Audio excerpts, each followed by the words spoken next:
I'm Asa, and this is a GameOnDaily Technalysis video looking at Gears of War Hivebusters. A few people requested this, and I thought, a little bit of DLC on Xbox, that's quite a small project, that sounds fun, I'm going to get that done. And then I fell deep into the rabbit hole and didn't emerge for several days. My family was worried, I don't know, there's loads here to talk about. Before I do get into that though, I just need to point out to you that this video is available in 4K HDR. It's uploaded in really high quality so that you can see what I'm talking about for yourself. If you want, you can just mute me. You can look at the footage and you can make your own mind up about what looks good and what doesn't and what's going on. One last thing that I do have to ask is if you don't hate this video, then please give it a like, share it around. GameOnDaily is a pretty new channel and we're working really hard, so you clicking a couple of buttons makes a massive difference to us. Right, on the screen right now you can see the 4 Xbox builds of the game, so the One S, the One X, the Series S and the Series X, loading into that first mission of the Hivebusters campaign. And it's really quick across the board, so it's 7 seconds on both of the Series consoles and it's only 19 seconds on the Xbox One X. So there may be some preloading, some prefetching of data going on there because that is fast for that generation of console. So I am going to let the intro cutscene play out on the Xbox Series X and take that time to talk about the enhancements that the Coalition have brought to the Series X for Gears 5 and obviously for Hivebusters as well.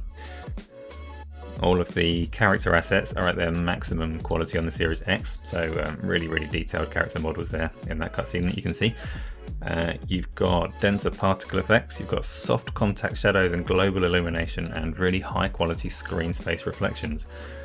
So if that doesn't mean much to you, don't worry about it, because we are going to take a good look at the real differences between all 4 console versions.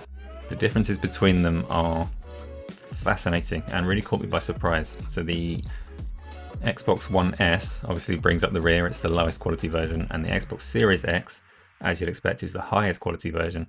The differences between the Xbox Series S and the Xbox One X are much less cut and dry, and they both have their own advantages.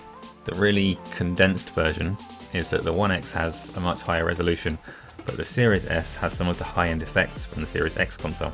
Let's take a look at this character really slowly.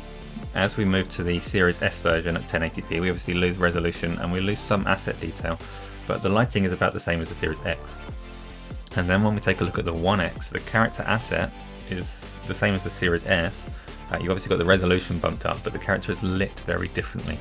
It still looks great, but it's a noticeable difference in quality.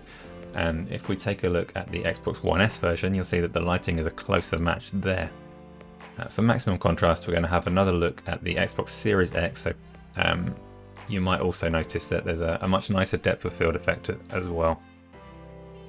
It's quite difficult to draw contrast between the 3 versions, but if you want, just pause the video here and take your time looking at how the 3 versions stack up.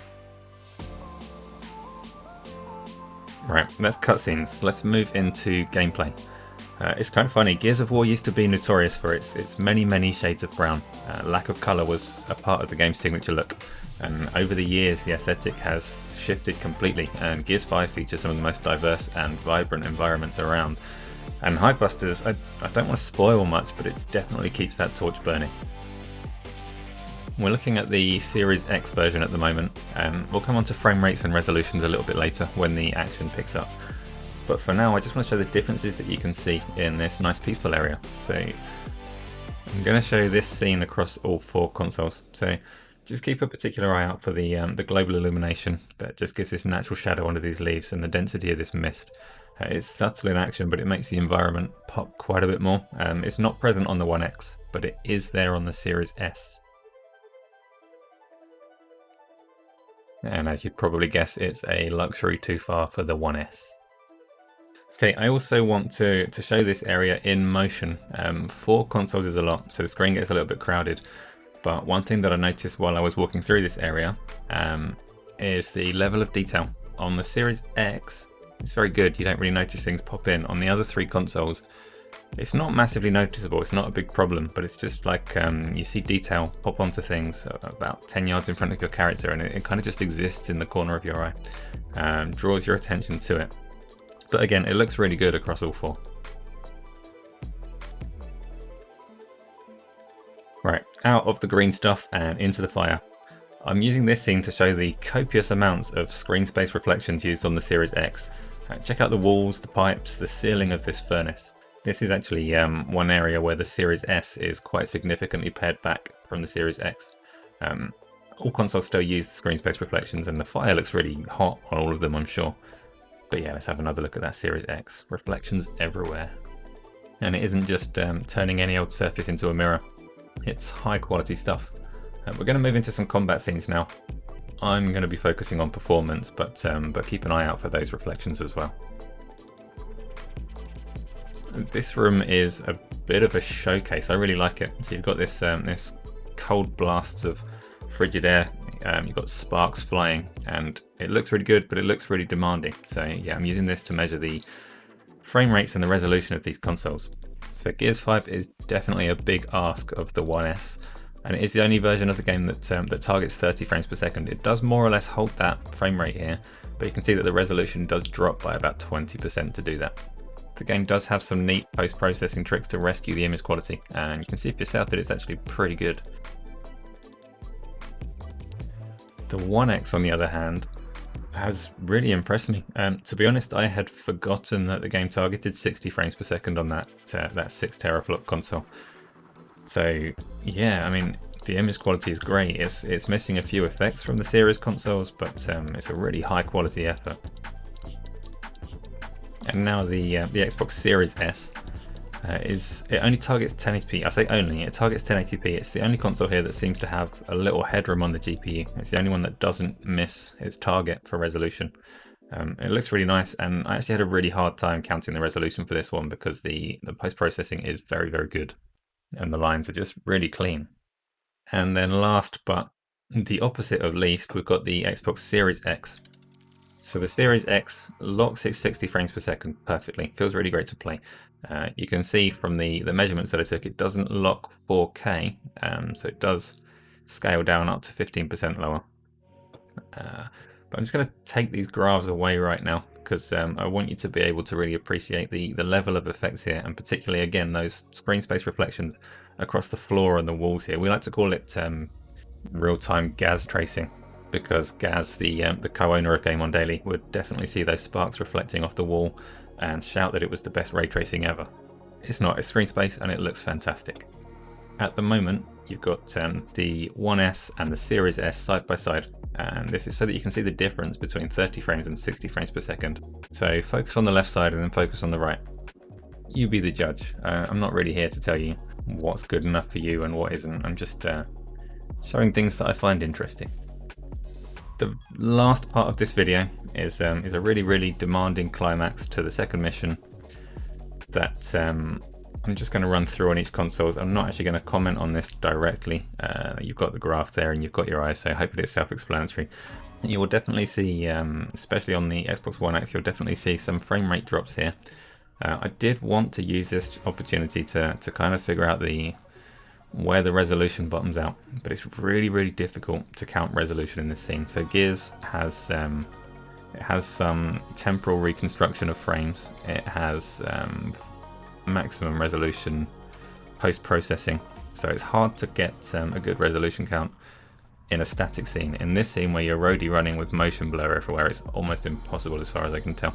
And speaking of roadie running, when you do effectively sprint in this game, your character handles like a boat, so when the frames do drop here, it actually wasn't particularly noticeable in action. Speaking more generally, covering this game, I went into it thinking there wouldn't be too much to see, and like I said at the start, it really has been a deep rabbit hole. There's 4 very distinct versions here, and all 4 of them are really, really interesting. So we'll start with the Xbox One S. I think it's safe to say that if you are playing on an Xbox One S, you're probably not that interested in performance comparison videos anyway, but the people that are, if they have been satisfied playing that console for the last 7 years or whatever, then Gears of War 5 is going to blow them away, because it is a remarkable game as that console goes. For me, the 30 frames per second is a bit of a deal breaker, and I'd rather not play it that way, but hats off to the Coalition, they've done a great job. The Xbox One X, the last generation's enhanced console, has really, it's almost undermines the new consoles, it's so good.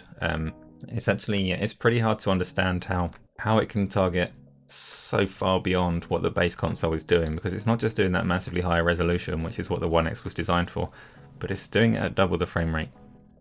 And yeah, it looks exceptional. It's definitely pared back from the series consoles in the effects that we've spoken about and looked at, but I'd say it would be a great way to play if that's the console that you've got. Now the Series S is really impressive in its own right. So the resolution is obviously a lot lower, but it's producing a really clean image. Of all of the consoles, it seems to be the one that has the most headroom on graphics, because it doesn't skip a beat in any of these tests. I think this is actually a pretty important statement from the Coalition, because people have their doubts about the Series S and whether it can actually deliver the experience that Microsoft have promised with it. And here it is. It's great. I don't think its target audience would see any problem with it at all. And then you've got the Series X, which people are saying this is the best looking next gen game on the console. And I don't disagree, it's a fantastic looking game. On the graphics side, it comes across as, an early next gen game. So there will be improvements over time, but you couldn't say that there's loads of headroom, because actually the resolution is dipping. So in terms of GPU workload, it's maxing out, and they'll be relying on software optimizations and improved tools to get more out of it. What's interesting is the processor side. I think there's probably a ton of headroom there. So if you consider the fact that the Xbox One X is delivering content parity at 60 frames per second as well, you can only conclude that that the Series X and also the Series S must have a bunch of headroom on that processor. So Gears of War 6, I don't want to get ahead, it's probably going to support the old consoles and be very similar, but Gears of War 9 has the potential to really shake up what a Gears of War game is. So at the moment, all of the bombast and spectacle, it's very scripted. They're pretty linear games, and everything that happens is quite meticulously planned. That's something that it's a boundary that these processors can break, and I hope that they do sooner rather than later. And as for the Coalition, as a blanket statement to cover everything that they've done here, they're a phenomenally talented studio. So in terms of technology and in terms of art direction, Gears looks stunning, Hivebusters looks stunning, and if you are like me and you enjoy the technical side of things, even if you don't like a Gears game, it's worth a playthrough, because my jaws dropped. It's great. That's it for this video. There's plenty more to talk about with this game, but I've got to force myself to stop at some point. So once again, I am Asa, this is GameOnDaily, and we're really grateful that you've given us your time. So thanks for watching and enjoy your gaming.